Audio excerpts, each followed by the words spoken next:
PVC pipe. Pang toilet, size 4. At saka is tatlong size 3.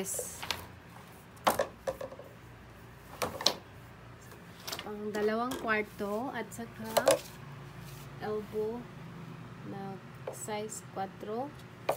90 degrees. 90 degrees.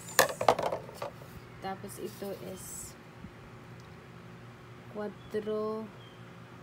ang size na 45 degree. Ginagamit ito sa loob ng bahay or connecting sa Poso Negro. Sa T na D2, ito pang sungawan sa taas, puntang ceiling. At saka T na 3. Gawin ko i-trap niya. Kulang pa yan yung mga materials. Wala pa akong clean na D2.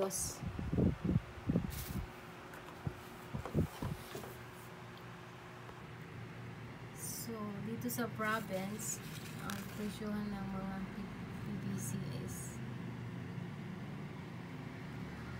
yan. Yung malaki, amount niya nasa 700. Yung sanitary elbow naman is 115. Elbow 3,134. Meron pang kulang at bibiliin ko mamaya.